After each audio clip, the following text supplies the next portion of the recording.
Well, good evening. Welcome to the Abraham Lincoln Presidential Library and Museum. My name is Christina Shutt, and I am the, new-ish, we'll use that word, executive director. I've been here about 3 months, a little over 3 months. And it is my pleasure both to welcome you here, but really to hopefully facilitate and be a part of hearing what you all have to say.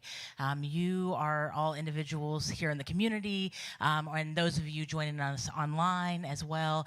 And so we want to really hear how we can be more invested here in Springfield, more invested in Sangamon County, how we can be good neighbors, as I often say. So thank you for helping us be a part of that conversation. I want to really stress that tonight is a start, not an end point. That we are always looking for ways that we can have more continuous feedback, more regular feedback with our community here, with our visitors, like I said, both here in Springfield, but also around the country. So know that this is a start. Just to give you a little bit of context about why we're doing this and what we're doing. So we are part of both thinking about what the museum can and should be into the future. What does it mean for us to be an anchor institution in this community and to embrace that role? What does that look like through the lens of equity and diversity and inclusion and accessibility? How do we do that, right? How do we be better neighbors? And so this conversation, as well as I know I've had meetings with a number of folks here in this room, as well as I imagine people online. We've been having staff conversations, conversations with our board. So we've been talking to lots of folks and gathering that kind of feedback. So again, this is part of sort of a larger overarching narrative in terms of what we're trying to do to think about how we can be better community stewards. So joining me today and really helping to facilitate our conversation is Richard Josie. Hi, Richard. Richard is the founder and principal consultant for Collective Journeys, a consultancy for museums and historical organizations interested in becoming inclusion-centered organizations. Richard has spent over 20 years building inclusive narratives at the Colonial Williamsburg Foundation and the Minnesota Historical Society. Richard has a host and list of accomplishments and in terms of the work that he has done, and so we are so proud to have him joining us virtually as part of our conversation, and again, is helping to facilitate this. But without further ado, I want to welcome Richard. So let's give him a big Springfield welcome. I don't know, we can kind of clap for him. Okay. And I'll turn it over to him. Thanks, Richard. Thank you, Christina. I appreciate it. Peace and blessings. Good evening. Yeah, it's evening there. Good evening to y'all. First of all, I just want to acknowledge the fact that I'm resting right now here in Newport News, Virginia, originally home of the Powhatan Indian people, and I just want to take a moment just to speak to the level of gratitude that I have for them and all of the stewards of the land over the course of time. It's important to note that. It's also important to say to you all that I am super excited to be here in this moment with you all. Maybe a few years ago, maybe 6 years ago, when I was working at the Minnesota Historical Society, we were doing some work with one of the more controversial sites there, historic Fort Snelling, and we were having a conversation with the Dakota Indian community. And Dakota peoples, just like other peoples, aren't necessarily monolithic groups. So when we got them together and we were having conversations about what could this site do into the future, well, they all weren't necessarily in agreement. Some people wanted to tear it down. Other people wanted to do educational programs. Another group wanted to do something else. And there was so much of this tension in the room that one of the elders stood up and he said something that has carried me ever since that day. He said, look, whenever we're in these conversations, we have to ask ourselves, what kind of ancestor will you be? For you see, in every deliberation, and every decision that's made, it's going to last us for 7 generations. And when he said that, that made the gravity, that caused me to feel this sense of gravity for conversations like I hope we'll have tonight. And that this conversation is about, not necessarily, where we are right now, but who we want to be. And what are the sorts of things that we can put in place so that 7 generations from now, um, they can look back and say this conversation and the decisions that were made coming from this conversation were beneficial to them. Um, so let me bring up my slides because it's really less about me talking and it's more about hearing from you all and getting a sense from you all as to what's possible and where we can go with some things. So there it is. So our aim tonight is pretty simple.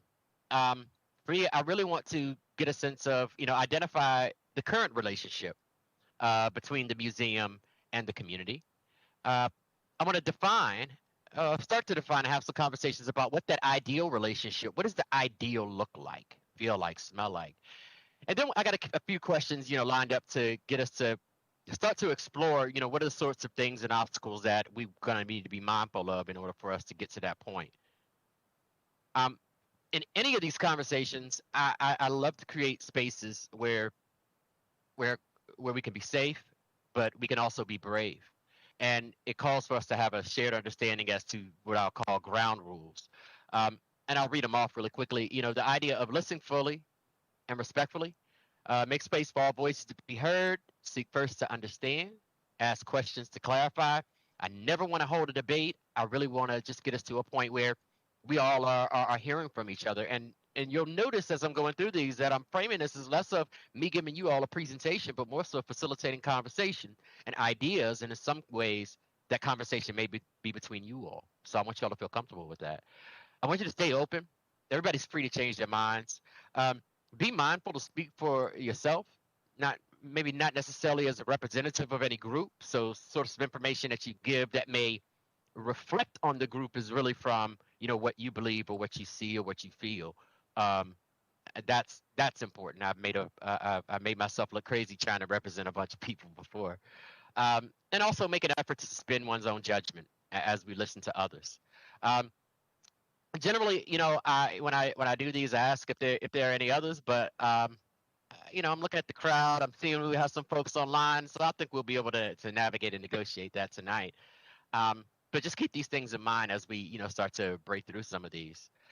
Um, just a quick word about how to interact. So I know they're on site. There's some staff and folks that are there who have microphones that they'll be passing around and bringing around. But also in this scenario, I want you all, if you all have your cell phone numbers, your cell phones, to take a look at this number, 217-292-6196.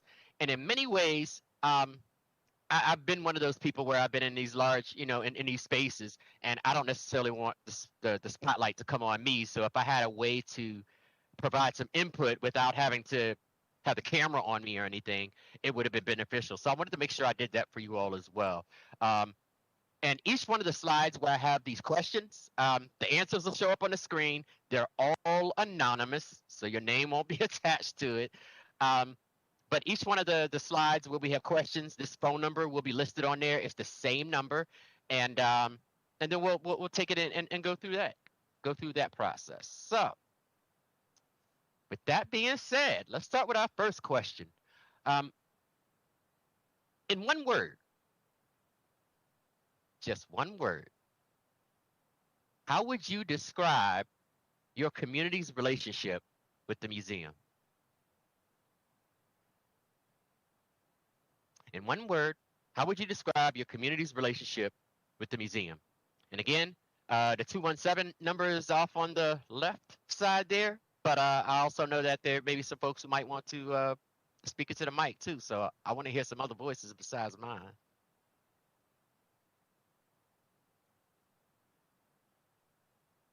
And when y'all start to answer these questions, if you're using your phone, like I said, they'll show up on the screen here. So I'll pause and look to see if anybody wants the mic.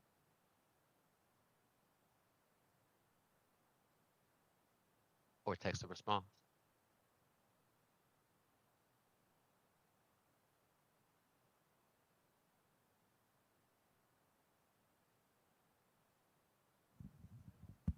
There we go. I would say that the relationship is fair to okay. Fair to okay. Okay. Thank you. Anybody else? I sent a text, but it didn't show up. So I'll just say it out loud. I would say that the relationship, in my opinion, with my community is very, very new and in the baby stages. Hmm. And I would just say, okay. You would just say okay. Okay.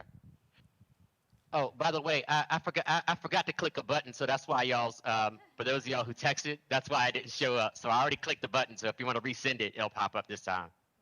Apologies. So I got fair to okay, new, and new and okay is the other term that I wrote.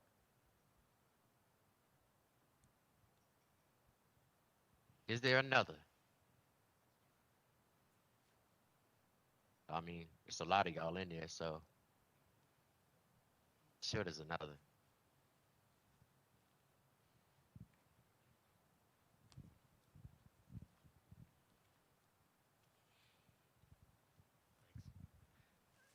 So I'm here representing the Education Center for the Vision Impaired, and as a center, we try to we don't advocate per se, but we try to make places aware of how they could better serve that community, and so we're here to present the idea tonight, and then you see where it goes, is to put beacons in the museum.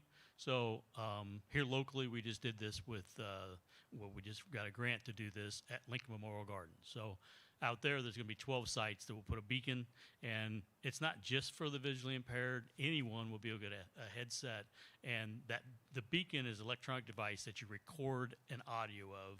A lot of museums have these around the country, around the world, but it's an audible that the hearing impaired or anyone can listen to and be described what is that particular location of the museum in this case.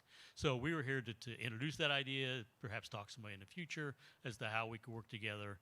And it would not just be for the visually impaired, that's who we are representing tonight, but it could be for anyone. There is a local company that manufactures these, they distribute these, they sell them, really. So hopefully we can work together to make that happen. Thank you. And what's the name of your organization again? It's the Education Center for the Visually Impaired. We're local here in Springfield. Okay. Thank you. Thank you.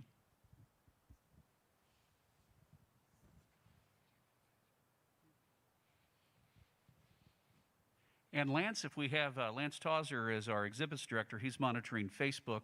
Lance, if you have any comments from the Facebook crowd, please feel free to share. Yes, the comments on Facebook include answers to your question, Richard, not inclusive. Another one was not forthcoming with information. Another one was disconnected. One was educational. And I think that's all that are currently on our comment board. Okay. Okay, so we got a little bit of a variety, but one thing is clear is that at least from what we're hearing right now, there's definitely some room for improvement, and I think that's where a lot of our conversations, hopefully tonight will start to go to. But I want to. Oh, actually, jeez Louise. All right, there we go.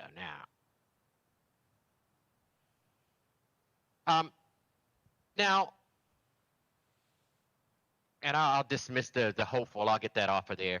I want to broaden this out a little bit and think about the community on a whole. And as you think about yourselves, but also the community that you're in, what needs do you or your community have?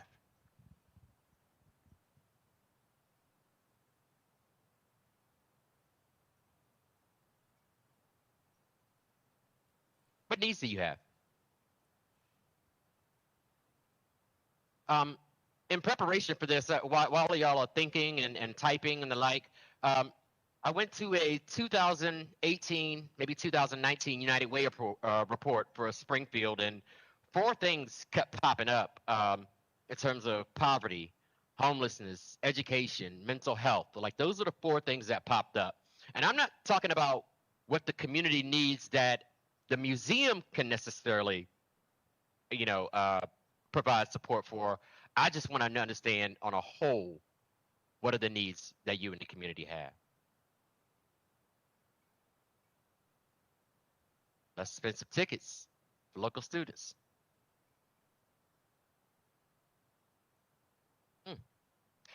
And identity.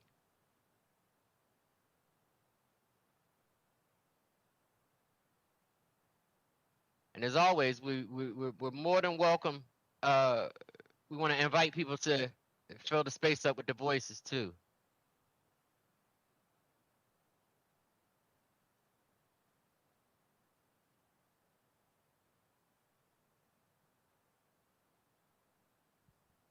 To be represented in the history that we are taught in schools. So but also educational. Oh, go ahead. I'm sorry. Okay. One of the things I see that we don't have a whole lot of is meeting space that's available for nonprofits and other organizations to meet in the evening that is free. We have the regular library over here, city library, but it's often full. Got you. So meeting space. Yeah, we have that same scenario here in Virginia. More online options to learn from this place. We need people in the community to be represented in the museum in all of our diversity. Consistent, knowledgeable, local historians, not just about Lincoln, but about the history of Illinois as well. Downtown growth. We're seeing that one report too. Risk takers, bold leaders who are willing to stop trying to expand and instead of investing inside the city. Okay. Lance, are you picking up anything on? Oh, I'm sorry. Go ahead. I'm sorry. I just want to say I second the motion that the gentleman made about the community space. Our grocery store here in town offers that, and I think that organizations like this that are sane now, I'm hearing a lot from this institute in the last year that they really want to do more in the community and build, relationships. And I think that community space for people to come in that are nonprofit that don't have office space. I'm with Black Lives Matter. We now have a small office space, but for years that was a major struggle of ours to find a place when we had meetings to be able to have a suitable space for that.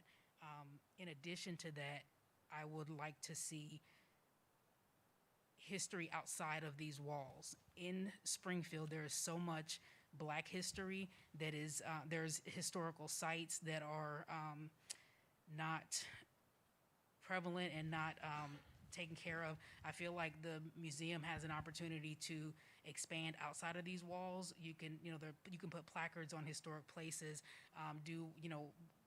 there's been, walking tours of different things, but I think that's just a way to get the community more involved. And if you walk through your neighborhood and you see, the first Black person who did this lived here, and there's a plaque that tells about them, that is a way that people can get that education without having to come down here and buy a ticket and learn about it on a temporary, I can't think of what it's called, but the exhibits and things that don't stay forever. Right. So I think that's another opportunity for the museum to have a further impact and reach deeper into the community that it's now trying to, become a more substantial part of. Thank you. No, thank you. That makes a lot of sense. I can understand that. Actually, I have another project in Austin, and we're having the same conversations with them.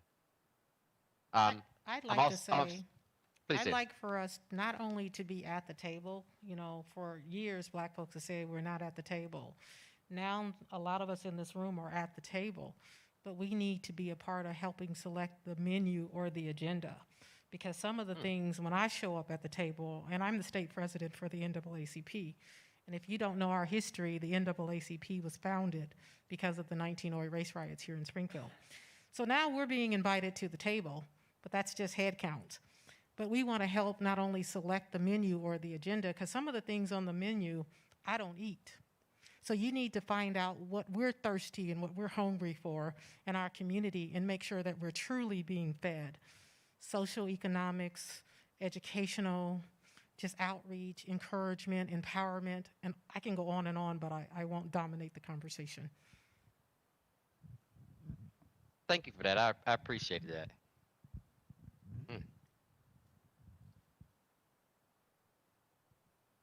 Was there another person there in the auditorium?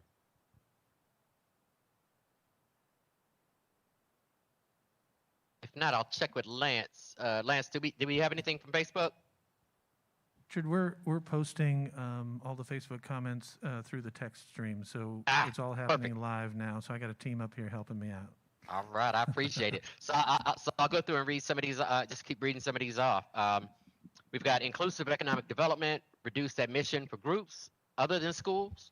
I'm not sure one exists right now. People know of it and visit it, but past that, I'm not sure one exists. I'm not reading that right.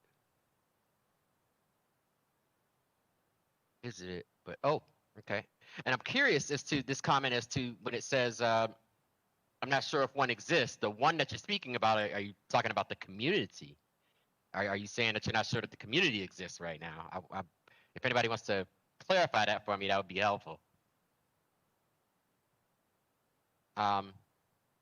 Lincoln's views on race evolved. More museum ticket giveaways for local students to win. Free tickets are half off. Many students have been here for school trips, but it's a long time ago, and they're curious to see it again, but cannot afford it. Yeah, we had that situation in Minnesota where, you know, when we did a survey, everyone went to historic Forest Snelling in the 5th grade. But then you're 40 or 50 years old, and now you've had your second or third child, and that's the second time that you come back. So how do you create this sort of pipeline or this system where there's a level of relevance where people are coming, you know, more often? Pay what you can afford events, connections between different cultural institutions and other organizations, more collaboration, yes. Donate more tickets to nonprofits that are looking for donations, and consistent, accurate Black history teachings.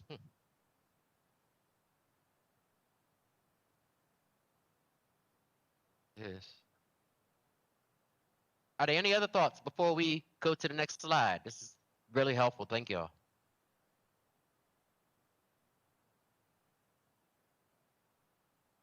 Okay, we're going to switch just a little bit. I want to be more specific now to ALPLM. Oh, let me hit this button. What can ALPLM offer that helps the community thrive? And I'm already getting some now in terms of, you know, history leadership led by history-minded people for the good of the whole community, not just political appointments. History in regards to Springfield history. Community needs are not so much that can be met by ALPLM. I just want to touch on this a little bit in that there is an institution that I know of, the Anacostia Museum. It's one of the Smithsonian museums. It's in DC. It's within the Black community. And when I tell you that my mind was blown to see how that institution was a part of dealing with some of the things that museums aren't traditionally associated with, it changed my whole perspective. And that's one of the reasons why I ask the questions the way that I do. Because once we know what the needs are, then there may be some ways where an institution can partner with somebody else or do some of the things that aren't necessarily traditional museum stuff, but it's community centered. And so I think I just want to open this up a little bit because we might be able to find something down the road. Any other thoughts? What could the museum offer that would help the community thrive?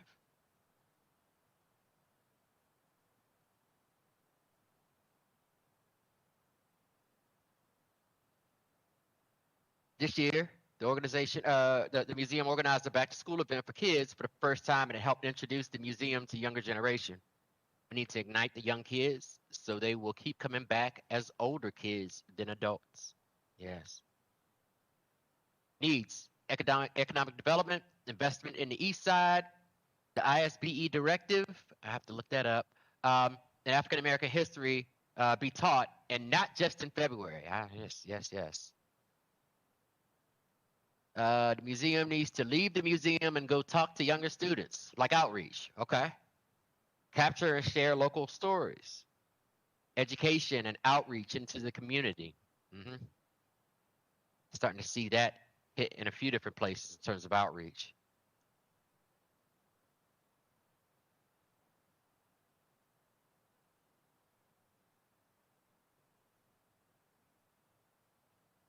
Partner with the African American Museum next to Oak Ridge Cemetery. Okay. And yeah. Community needs affordable housing, especially for homeless. Economic development in underserved areas, job expansion on the East Side. Job expansion. Museum could come and speak at some of the organizations in town. Some more outreach.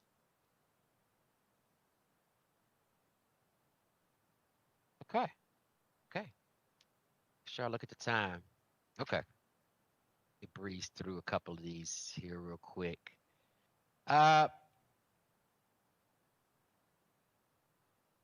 This is one of the big ones. I'm looking back at some of your responses to the earlier question in terms of how you would describe the community's relationship with the museum. What I want to know now is what sort of thoughts you all have in terms of what are the types of things that we can put in place to ensure that the community feels that the museum is a community space? Like, what is it that the museum can do to ensure that the community feels like, it's a community space? And maybe it's not just the museum that's doing it, Partner with the Center for Lincoln Studies. Okay. Like there's something about how museums and historic sites can be venues that the community feels a sense of ownership. The Anacostia, the one I was talking about earlier, that's the type of vibe that they have where, the kids might go to the playground or they may go to the museum. Scholarships for research. Good.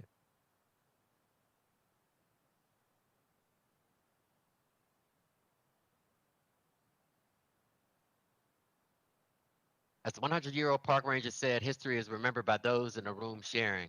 African American history must be included. Absolutely.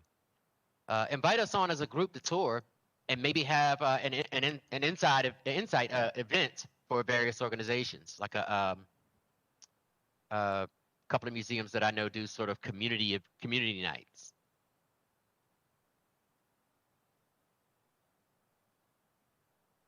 More free swag that people could be proud to wear or display. Bring back free bumper stickers. They work. Okay.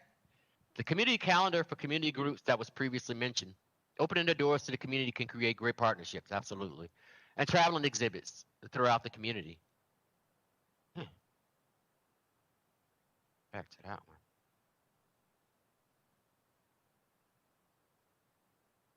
Tell relevant community stories. Yes.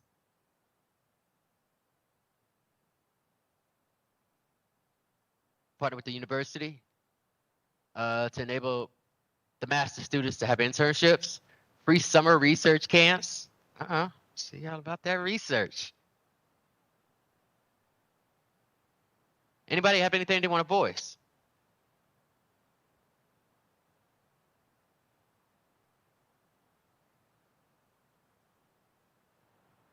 Invest in children, students, to expose them to learning, the career paths, highlight and, it's moving fast. Highlight and recognize current history being made, especially locally. Yes.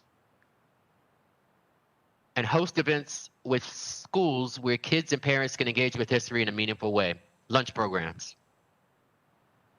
that.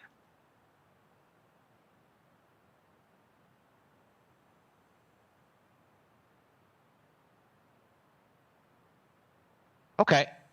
Let me grab a couple more. Free scholarship for a week-long kids camp with the history emphasis. Kids camps are fun and get the community engaged. Okay. Got it. Okay, I'm gonna go to the next question. Pardon me for just a moment. Oh, I'm sorry. Go ahead. I had a suggestion with a lot of families not having income to where they may be cutting cable and things like that, and they're using alternative methods to watch television.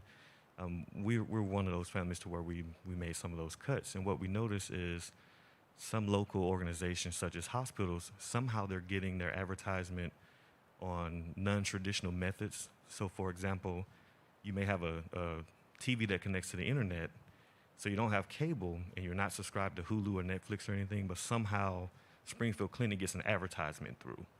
And so if ALPLM could find out how it is these other local businesses are getting through to families that may not subscribe to cable, then we can reach the portion of the community who may not see advertisements on any other way. So just looking at those alternative ways to reach the community to say, hey, you may not be in the financial area you want to be in, but don't forget about the local benefits.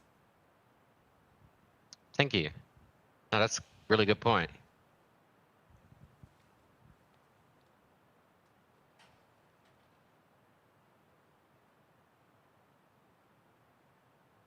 And I'll catch up with the next few here. Partner with others, Diverse Voices Playwriting Initiative. 2022 Diverse Voices Playwriting Initiative is welcoming submissions. Okay. Highlights to our students at an hour-long museum learning class on the free local access channel.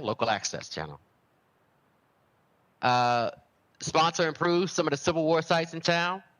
For example, Grant's March marker at Dubois Elementary School is super hard to find, making those things accessible. Tell an Illinois story as a whole, not focused on one area of the state.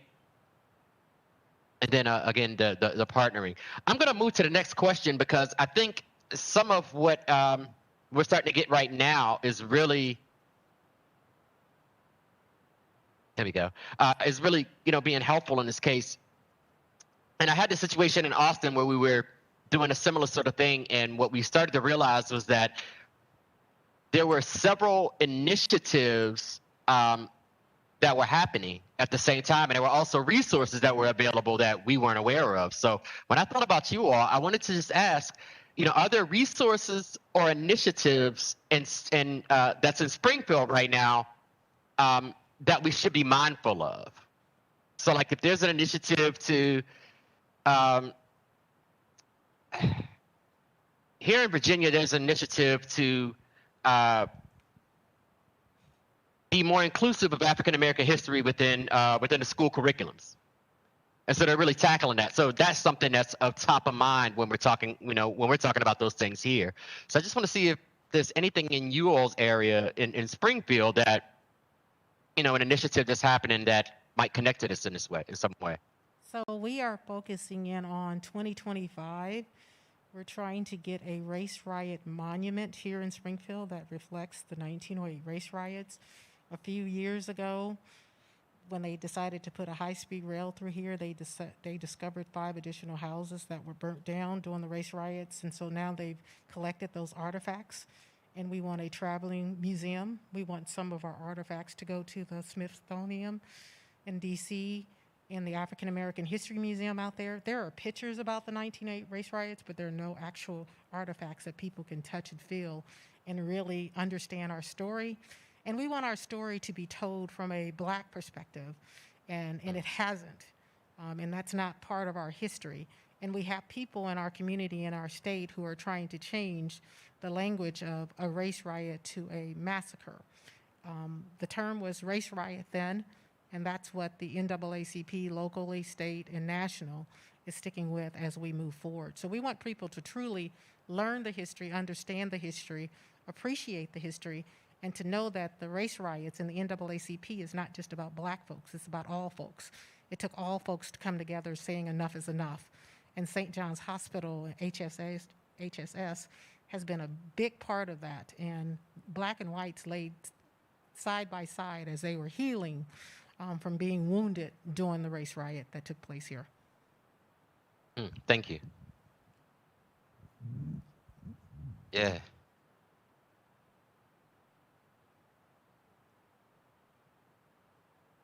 And I'm seeing, there's other historic sites and resources that, can be considered for this. I guess what we're doing tonight. So thank you for that. LGBTQ history and school legislation. Okay. Present to East Side organizations to increase volunteer and docent pool. All right.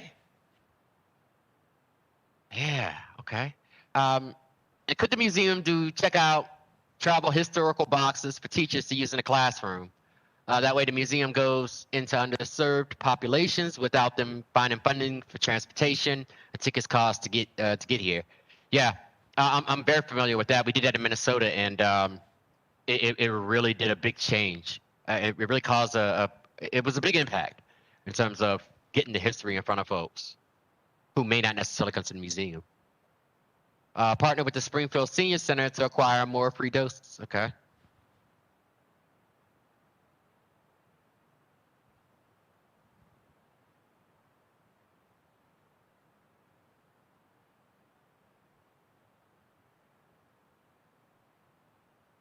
All right. Let me go to the next one. My voice sounds weird over there. Oh, wait. Lincoln Colored Home Historic Site Preservation. Can somebody speak to this? Does anybody know? Was this coming from one of you all?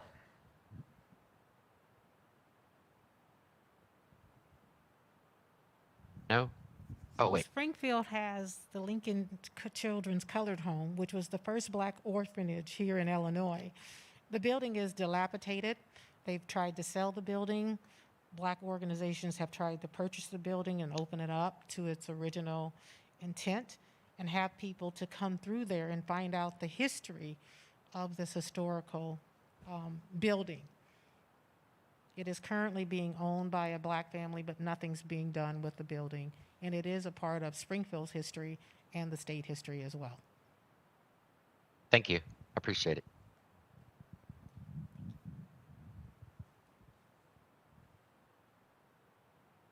All right, let me move to the next question.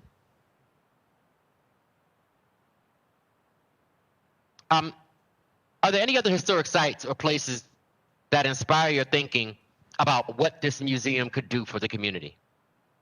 I mentioned earlier, I come to this from my awareness of what the Anacostia is doing. But y'all have museums out there that I imagine are doing some really interesting work. I have some colleagues who are working out in that area. So are there any historic sites there or elsewhere that come to mind when you're thinking about what a museum or a site could do for the community?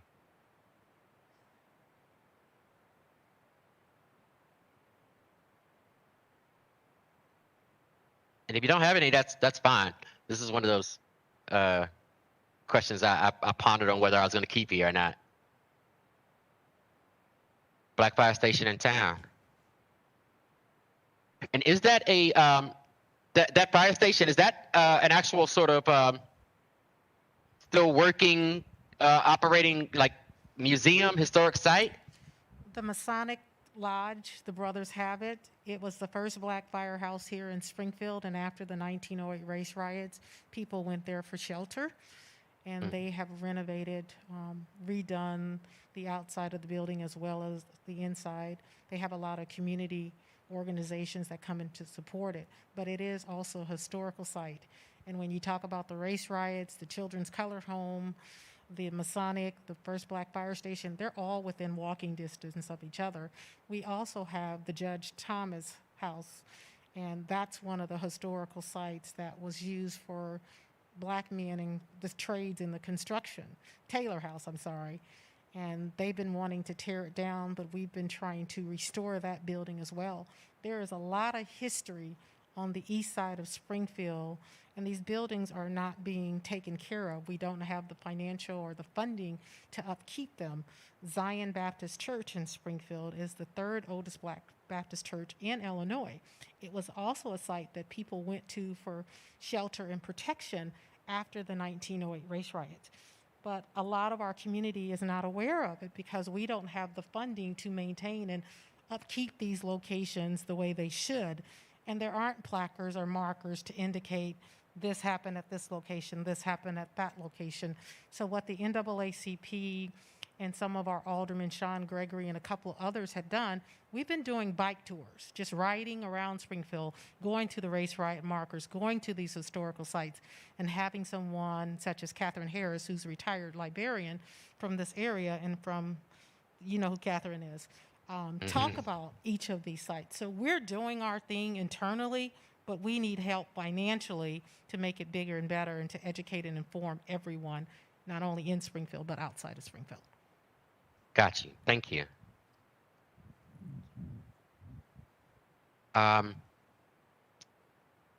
We've got a historic sites only map. Specific sites, Museum of Science and History, Missouri History Museum. Yes, yes, yes. I know folks there. They're doing some really interesting stuff. Somebody says, I didn't even know about the Black Fire Station. Thank you. We need more information like this out there so we can be ambassadors of African American history. We just renamed Douglas Park to be named after a local Black war hero, and now named Duncan Park. It's not a historic site, but it's important as a step forward, and I agree. Chrissy Coleman's work at the American Civil War Museum in Richmond. Yeah, Chrissy's one of my mentors, so yeah, she did some amazing work there. She's doing some amazing stuff here at Jamestown Yorktown Foundation also. The Schomburg Center, yes, absolutely.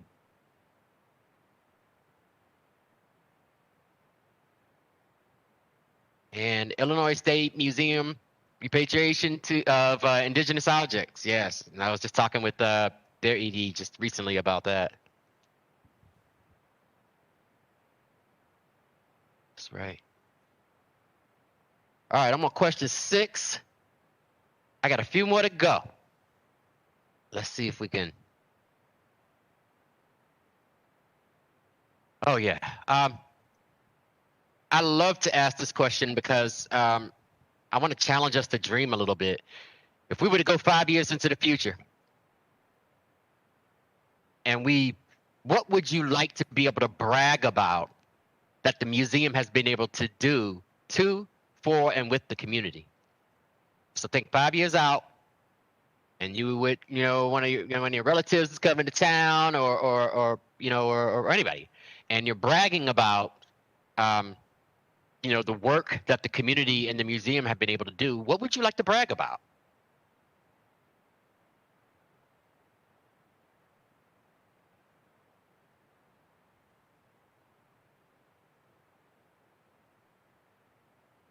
Hey, Richard, it's been a few minutes with maybe some people joining late, especially online. Maybe remind people what the phone number is that they can text their answers to. Yes, and on the left side here, the phone number that you can text your answer to is... Oh, I'm sorry. I see I'm not around the corner fully. That's okay. I'll just say it, 217-292-6196.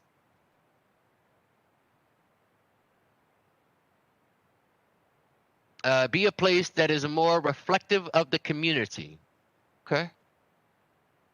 Richard Josie changed the trajectory of this place because he took a delicate topic and normalized it so we could have a good discussion and make this place better. Oh, well, okay. I can dig that. I'd love to be able to say that. That would be cool, but I'm really concerned about y'all and the kids that's coming up. Let's see what we can do with them. Consistent, strong partnerships with NFPs in town. Can somebody tell me what is NFPs? Not for profit. Not for profit. All right, thank you. And I should plug this in. All right. and all Springfield schools participate in Illinois History Day. Yeah. Okay. Okay. Hey, Richard, we have a comment here in the Yes. audience. Hey, I talk about bragging. I want to brag on the museum and the library for the past 15 years, and what it's meant for this community. I know in a pandemic year we celebrated the 5 millionth visitor, and the economic impact it's in the hundreds of millions of dollars to the city of Springfield. So, you know, what we continue to do for the next 5 years is generate tens of thousands of visitors annually. And by the way, I'm Scott Dahl, the tourism director for the city of Springfield. So I'm in that sphere, and I see it every day. And so for me, the museum and the library is such a blessing. So grateful to have this kind of a institution in our city, as well as our historic sites that we have. We have more Lincoln historical sites than any city in the world. We have world-class sites. We've got Route 66. We have history, culture. So for me, it's what the library museum has done for the past 15 years. So a little brag on the team here and the institution. No, and I appreciate that. I tell all my clients and all the people that I work with, you know, sometimes we got to make sure we stop and smell the roses. I mean, there's always work to do, but there's also, you know, some time to really kind of internalize what we have done well, and as well as, you know, what we can do better. So I appreciate that a lot. More diversity on staff, greater accessibility. Where did it go? Oh, greater accessibility to programs, exhibits, and services. The theater regularly features diverse voices from the community. Staff is diverse. Not only Black history, but other Civil War era populations that were marginalized, such as Indigenous people and Irish Catholics. Absolutely. Consistent events in the evening that highlight diversity and bring in our diverse community and allows them to see themselves in the history. That the museum is considered a place for all, that all over the city, people see it as their own. Exactly. Yeah, okay, I can dig it. They don't have to like everything, but they don't reject it. They weigh in with helping create change. Powerful statement. Thank you for that.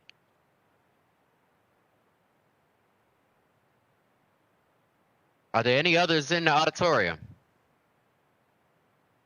Creating more hired positions and relying less on volunteers.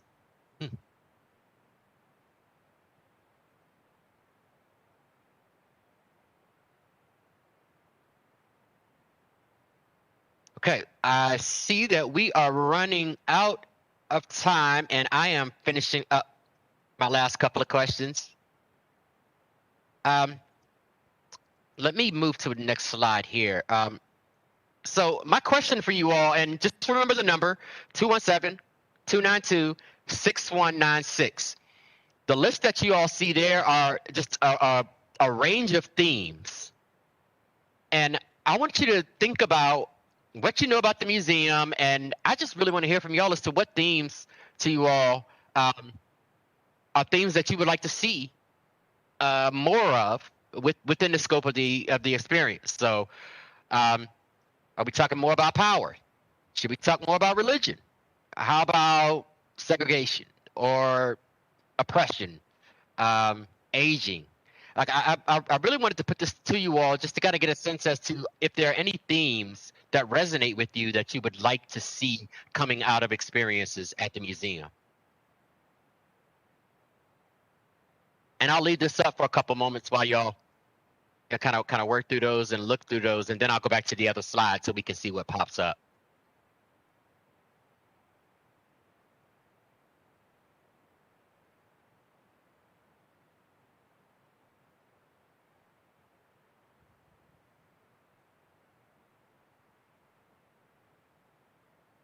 An honest history of Lincoln.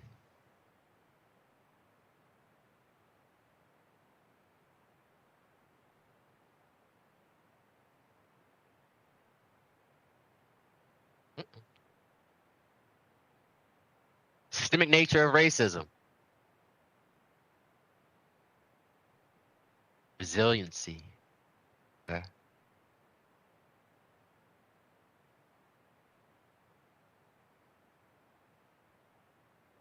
more positive Black history.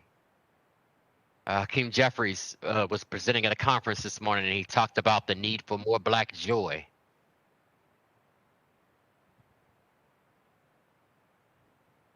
We are often overwhelmed with being told of our struggles and oppression, but not celebrated for our victories to balance that. And that's an important point, because some of my work also, speaks to historical trauma and the manner in which the stories that we tell and the stories that we don't tell, are we perpetuating this trauma down to the next generations? Something we've been considering a lot about. But the financials and the ability for the museum to work these ideas, I think we're going to work that. But partnership, more art from Black artists during the Lincoln era. Art rocks, unites us all. Got partnership again. Got more art, nuance, more women included. Okay.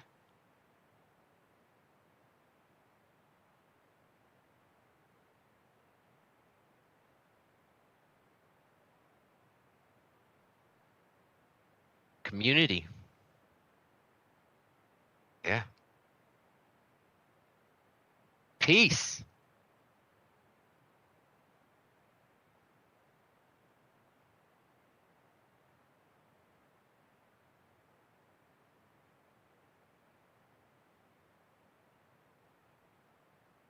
All right, let me get to these last two, and I think they'll be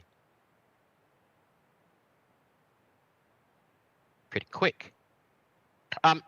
So one of the challenges, and what we're really trying to do here with all of this sort of information, is really get to identifying a plan and sort of guidelines for how to create that stronger connection between the museum and the community.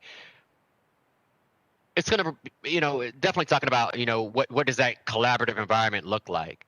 And so I'm just curious as to how might any one of you all want to be involved with future efforts to create that stronger connection.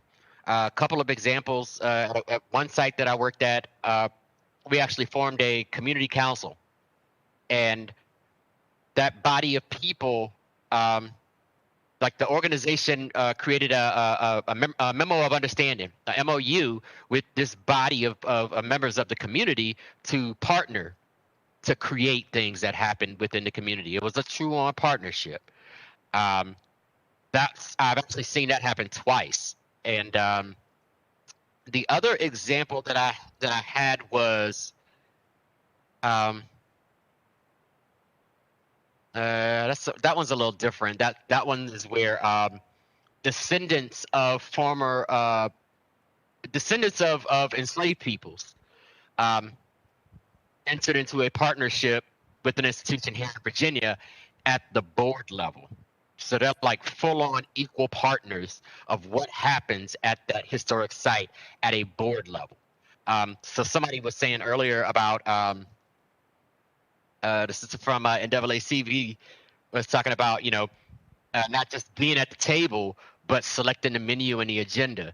Those descendants are in that position right now, Montpelier, here in Virginia. But are there any thoughts as to how you all might want to be engaged with with future efforts?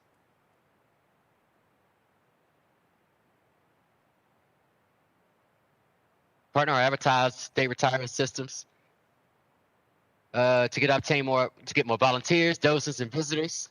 State government town with many state retirees retiring early. We need to harness that niche to our advantage. Yeah. For the last question, how history works, who writes it, how it gets rewritten, how the present era influences interpretation.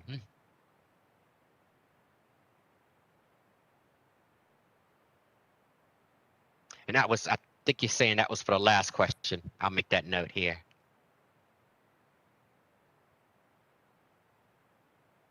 Any other thoughts? And at the end of this, I'm gonna show you all my email address too. So if there was something that you wanted to get into the table but you weren't able to, you could just shoot me an email directly. More talks like this is needed. Okay. Form a community group for regular feedback.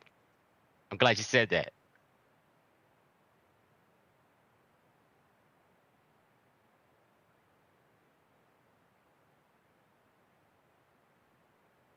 Is there another?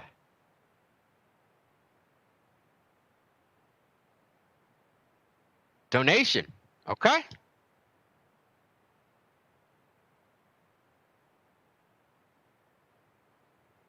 Community council idea. Yeah, I do too. I really like that idea. It seems to, every time I've seen it played out, it's played out really well.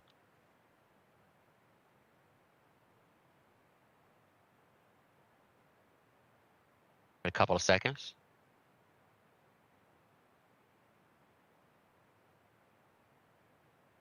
Allow the Board of Trustees more power to create these opportunities. Okay.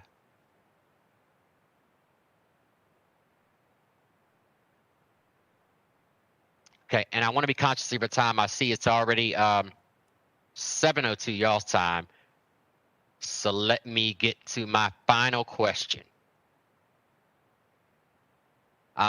Just kind of thinking about continued conversations.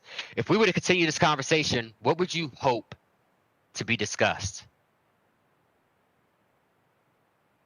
Like, what is it that we didn't talk about tonight that needs to be part of some future conversations?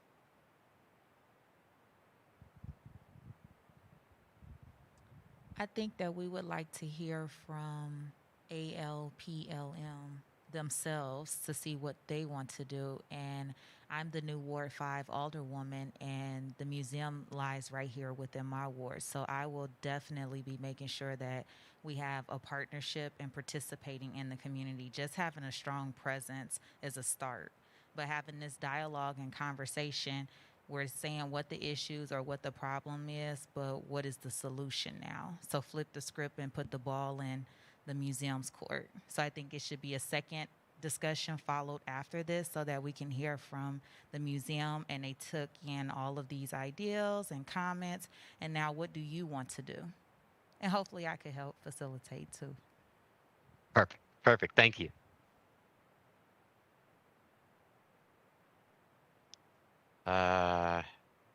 Steps to set these plans discussed into place. Action steps, absolutely. That's why I'm here. I'm so looking forward to starting to get some things down, and been anticipating and looking for this conversation. How to bring the museum out of the building and bring it into communities and homes. Action plans to implement these concerns and these thoughts. Hoping to discuss the relationship between the museum and the state government. The power of tourism and how it affects the museum's decision making. Are they for us or out of town visitors? Okay. Outreach action plans.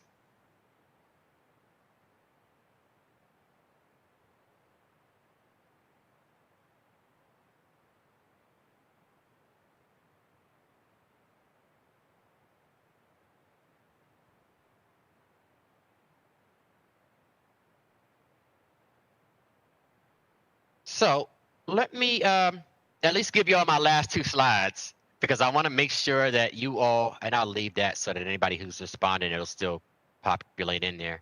I want to say thank you.